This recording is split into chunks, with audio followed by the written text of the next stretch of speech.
s'appelle Denis Monette. Écoutez, regardez-le vite parce qu'il va se mettre à écrire. Ah oui.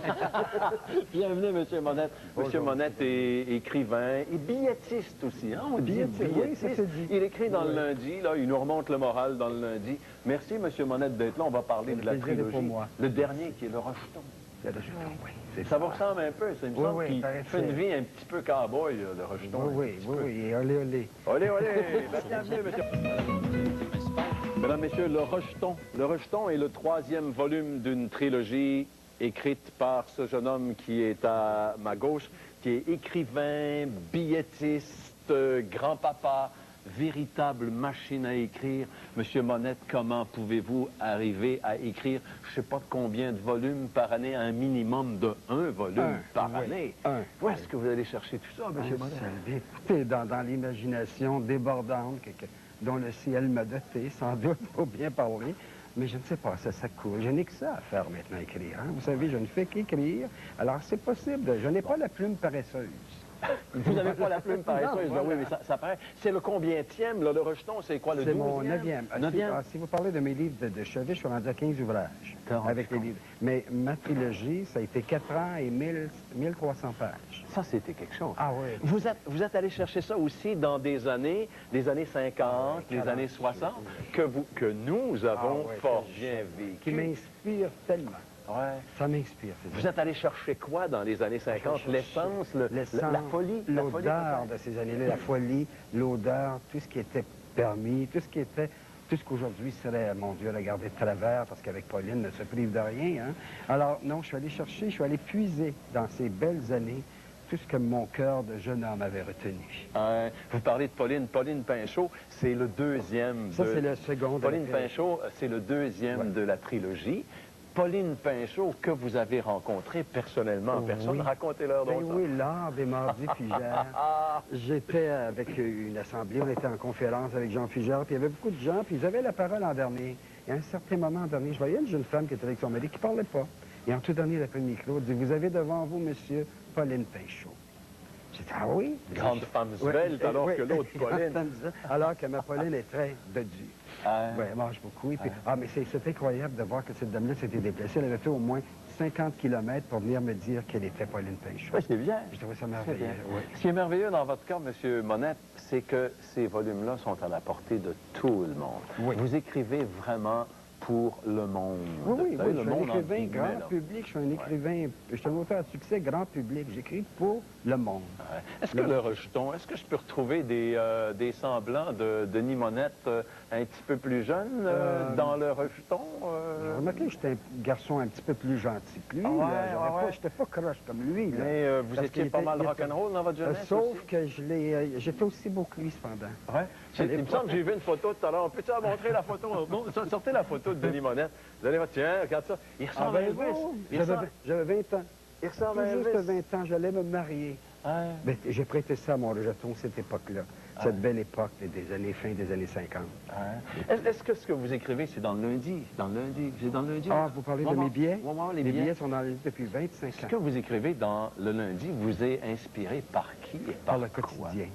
Par le vécu des gens, par mes voisins, par mes enfants, par mes petits-enfants, par tout ce que je vois circuler autour de moi. Il y a toujours une génération qui nous échappe. Là, c'est les ados que je vois pas. J'en ai pas d'ados. Mes petits-enfants sont trop petits, puis mes enfants sont trop grands. Vous vous en souvenez plus? Non, je me souviens de leur adolescence, mais c'est plus la même d'aujourd'hui. Oui. Ça a changé énormément. Alors, je m'inspire du quotidien et j'ai un billet par semaine depuis 25 ans. Et les gens vous écrivent, les gens vous donnent des suggestions, et les gens vous disent quoi, monsieur? Les gens me disent, vous m'avez remonté le moral. Il y a même un jeune homme qui m'avait dit, c'est une très belle anecdote, la veille de Noël, il m'avait écrit quelques jours avant Noël me disant, j'ai 18 ans et vous avez écrit un billet qui m'a empêché de me suicider. Et ça m'avait vraiment touché. Oh, wow! Ça, c'est ce que j'ai reçu de plus profond de la part d'un lecteur. Et votre billet disait quoi? J'en vois quelques-uns, mais celui-là disait quoi? C'était l'espoir, la vie, tout ce que la vie peut nous apporter, ne jamais perdre espoir, ne jamais... Alors, il s'est accroché à mon billet. Et ça l'a sauvé, ça m'a vraiment touché. C'est la plus belle missive de ma carrière. Un écrivain, c'est utile à la société, M. Monette. C'est là pour, au départ, c'est là pour divertir. C'est parce que pendant que vous êtes dans l'histoire de mon rejeton, vous oubliez tout ce qui se passe en ce moment. Vous oubliez même vos problèmes, vos rhumatismes, vous oubliez tout. Parce que vous êtes dans mon rejeton, vous vivez avec lui ce qu'il vit. C'est une évasion. Vous Une belle travaillez évasion. sur quoi maintenant? Parce que là, vous ne pouvez pas arrêter, vous en avez 12, 15. Ah ben là, je prends un petit répit pour me consacrer à mes petits-enfants. C'est le temps des fêtes en Bouchantier tantôt. Oui, C'est un ben, bonheur. les Bon, chansons de alors, je me consacre à ma famille. Et après ça, j'ai 2 synopsis dans mes tiroirs. Mais là, j'attends un petit peu. Je veux... Vous savez, c'est un accouchement à chaque fois. Hein? Et puis, bon, il y a le postpartum de l'écrivain. C'est la famille. Bon, on la voit, la famille, là, grand-papa Monette, là, et on me dit qu'il y a des champions de la Coupe Grey là-dedans. Là. Il y a une famille. Le petit, là, qui est assis là. Au milieu, au milieu, là, oui, qui est sur mes genoux. Il vient de Calgary, lui? Oui, et l'autre plus petit sont les 2 enfants à droite, sont les 2 enfants de ma fille qui habite Calgary, qui est orthopédagogue, qui enseigne là, et qui a épousé un type de l'Ouest, un cow-boy de l'Ouest. Non, mais c'est correct. C'est bien, ils jouent au football. Ils sont contents. Ils jouent bien au football. Et puis, j'ai 2 petits-enfants plus bilingues que je le suis encore. Ben oui, j'imagine, dans l'Ouest. Incroyable. J'imagine. Mais, M. Monette, pas la première fois que je vous pose la question, vous êtes tellement prolifique. Des séries télévisées, vous ne tente pas de vous embarquer dans... Écoutez, là, ça marche tellement fort. Et ce genre de situation-là, Pauline Pinchot, l'Ermite, le Rejeton, c'est des... Écoutez, s'il y a des producteurs à l'écoute, bien, plongez-vous dans mon rejeton, plongez-vous. Moi, je ne demande pas mieux. Ils ont des recherches. Mais vous ne pourriez pas écrire pour la télévision? Est-ce que c'est une autre discipline, écrire pour la télévision? C'est très facile. J'ai fait du journalisme, je pourrais très bien faire ça. Ouais. Oui, si on me le demandait, quoi que je pourrais aussi céder les droits. Vous voulez pas en soumettre? Ah non, pas pour faire du téléroman. Ça, c'est un travail d'équipe. Un romancier, c'est seul. Ça vit seul. Ah oui? C'est dans sa bulle pendant 1 an, sa vie seule, et après s'en sort pour venir présenter son œuvre. Non, je travaillerai plus d'équipe. Je l'ai trop fait, ça. Monsieur Monette, parlez-moi de l'époque où vous étiez à Los Angeles, à Hollywood. Hollywood, oui. Hollywood, vous avez passé quand même une dizaine d'années. 10 ans de votre vie. J'ai fait des entrevues à n'en plus finir, de Gene Hackman jusqu'aux gens de la petite maison, en passant par Mme Elizabeth Taylor, en passant... J'ai tout fait... Comme je vous disais, j'ai eu 40 ans, et je me suis rendu compte que j'en avais 50 tellement ça a été...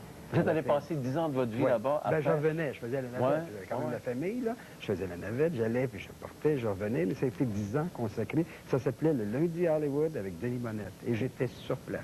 C'était quelque chose. Et c'était Quelle sorte d'accueil avez-vous reçu de ces Très gens? bien accueilli. C'est-tu du monde fin, les superstars, ou ben non, si c'est des enfants de malade? Lui, comme son garant, Gene Hackman m'a reçu chez lui. Robert Stack, vous l'appeler d'Eliot Ness, qui m'a reçu avec un bon vrai Elliot français. Ness, mais oui, les incorruptibles. Parce qu'ils aimaient l'attitude européenne que j'avais aussi. Ah, c'est bon, c'est bon. C'était des entrevues en français. Ah oui? Écrites en français, ça Ah oui, mais eux autres parlaient pas tous ça faisait français. des vedettes internationales.